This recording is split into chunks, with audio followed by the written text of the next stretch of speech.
BA द्वितीय वर्ष हिंदी साहित्य प्रथम पत्र। प्रिय विद्यार्थियों, आज हम देव की पंक्तियों का वर्णन पढ़ेंगे, इसकी व्याख्या करेंगे। हाँ। फटिक सिलान सो सुधार यो सुधा मंदिर, उदधि दधि को सो अधिकाई उम गए अमंद, बाहर ते भीतर लौ भीत न देखइये देव, दूध को सो फेन फैलो आंगन फरसवंद, तारा सी तरन तामे ठाढ़े झील मिल होती, मोती न की जोत मिली मल्लिका को मकरंद, आरसी से अंबर में आभासी उबारी लगे, प्यारी राधिका को प्रतिबिंब सो लगत चंद। इसमें कवि देव ने वस्तु सौंदर्य के साथ राधा के सौंदर्य का वर्णन कर अपनी श्रृंगार भावना को व्यक्त किया है। तो कवि कह रहे हैं इसमें, फटक की सिलान सो सुधार यो सुधा मंदिर। कवि देव कहते हैं कि स्फटिक पत्थर के समान शुभ्र सुंदर प्रासाद जो महल है, चूने से पुता हुआ होने से और भी उज्जवल लग रहा है। फटक की सिलान सो सुधार यो सुधा मंदिर, उदधि दधि को सो अधिकाई उमगे अमंद। वह दधि के सागर की तरह मानो अत्यधिक तरंगित हो रहा है, अर्थात उस शुभ्र मकान में सब ओर उमंग तरंग का उल्लास फैला हुआ है और वहां सब कुछ अत्यधिक उज्जवल भासित हो रहा है। फिर कह रहे हैं, बाहर ते भीतर लौ भीत न देखइये देव, दूध को सो फेन फैलो आंगन फरसवंद। कवि देव कहते हैं, उस घर के बाहर से भीतर तक मानो एक भी दीवार नहीं दिखाई देती है और पक्के सफेद पत्थरों से जरा हुआ आंगन ऐसा लग रहा है मानो वहां चारों ओर दूध का फेन सा फैला हुआ है। उसकी सुंदरता को कवि देव ने वर्णित किया है। इस ढंग से उस भवन का, उस अट्टालिका का निर्माण हुआ है जो देखने में अतीब सुंदर है। फिर कह रहे हैं, तारा की तरन तामे ठाढ़े झील मिल होती, मोती न की जोत मिली मल्लिका को मकरंद। इसमें अनुप्रास कवि ने बड़ा सुंदर प्रयोग किया है। मोती न की जोत मिली मल्लिका को मकरंद। ऊपरी पंक्ति में तारा सी तरन तामे ठाढ़े झील मिल होत, इसमें त वर्ण की आवृत्ति है, एक में म वर्ण की आवृत्ति है और नीचे की पंक्ति में अ वर्ण की आवृत्ति है। फिर कह रहे हैं, तारा सी तरन तामे ठाढ़े झील मिल होती, मोती न की जोत मिली मल्लिका को मकरंद। उस सुंदर घर में खड़ी युवती राधा तारों की तरह झिलमिला रही है और उसकी आभा ऐसी लग रही है मानो मोतियों की चमक चमेली के पराग से मिलकर अतीब आकर्षक बन गई है। तारा की तरन तामे ठाढ़े झिल मिले होती, मोती न की जोत मिली मल्लिका को मकरंद। फिर अगला पद में, आरसी से अंबर में आभासी उजियारी लागे, प्यारी राधिका को प्रतिबिंब सी लगत चंद। और आकाश रूपी दर्पण में उस भवन की आभा अत्यधिक उज्जवल प्रतिबिंबित हो रही है तथा उसमें स्थित प्यारी राधिका का आकाश रूपी दर्पण में प्रतिबिंब चंद्रमा की तरह अत्यधिक मनोरम लग रहा है। इसमें कवि देव ने उस महल की सुंदरता वर्णित की गई है, साथ ही साथ राधा का सौंदर्य चित्रण भी हुआ है। इसमें कवि ने उत्प्रेक्षा, अनुप्रास, उपमा आदि अलंकारों का बड़ा सुंदर सामंजस्य स्थापित किया है। भाषा ब्रज है और ये भी सबैया छंद में ही वर्णित है। अगला पद है, जाके न काम न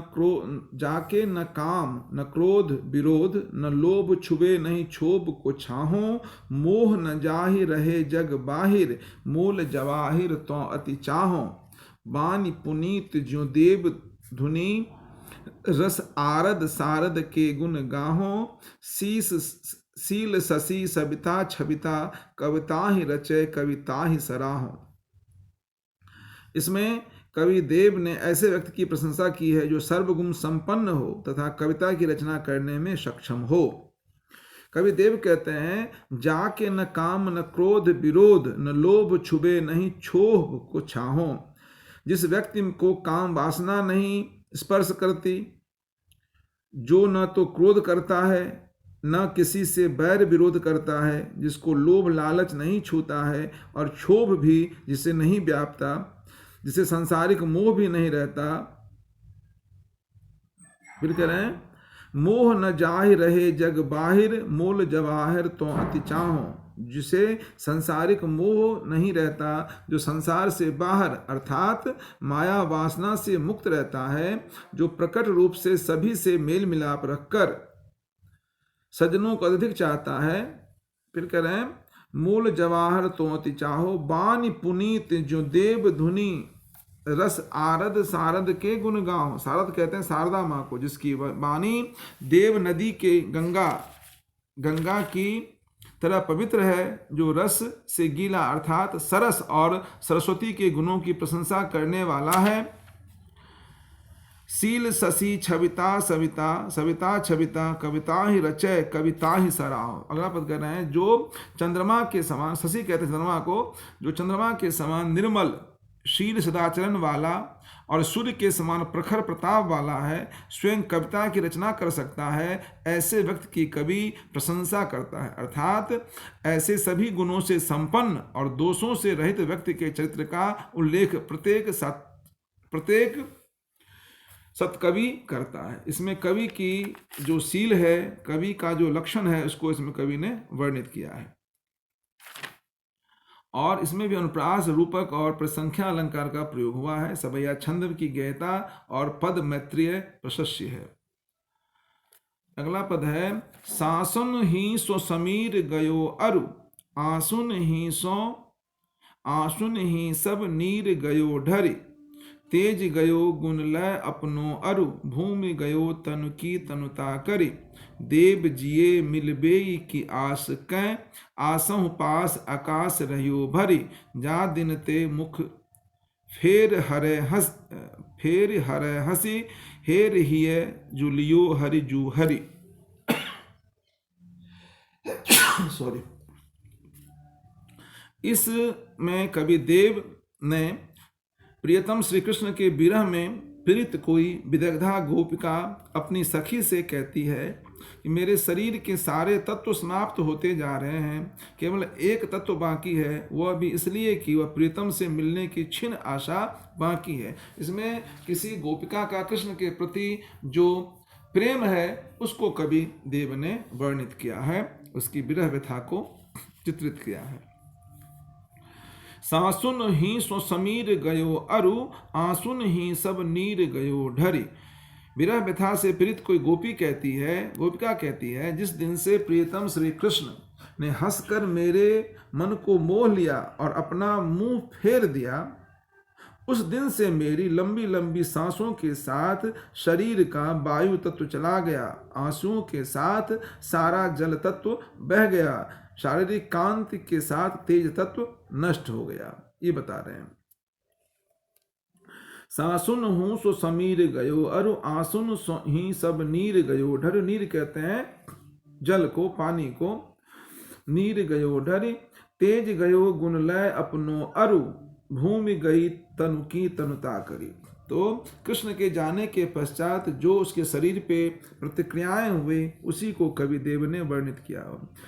आंसुओं के साथ सारा शरीर का जल तत्व बह गया, शारीरिक कांति आभा चला गया, शरीर निस्तेज हो गया, तेज तत्व नष्ट हो गया, और शरीर की कृष्णता कह रहे हैं से पृथ्वी तत्व भी चला गया। अगला पद कह रहे हैं, भूमि गई तनु की तनुता करी। यहाँ कह रहे हैं शरीर की कृष्णता से पृथ्वी तत्व भी चला गया। देव मिले जिये मिलवे की आस के। देव कवि कहते हैं, अब मेरे चारों ओर केवल शून्य ही अवशिष्ट है। आकाश तो जाने शून्यता ही बची हुई है, क्योंकि ये भी इसलिए क्योंकि मेरे हृदय में अभी तक प्रियतम से मिलने की तीव्र अभिलाषा है, अन्यथा वो अभी मुझे छोड़कर चला जाता। देव जिये मिलवे की आस के, आसों पास आकाश रहियो भरी, जा दिन ते मुख फेर हरे हंसी।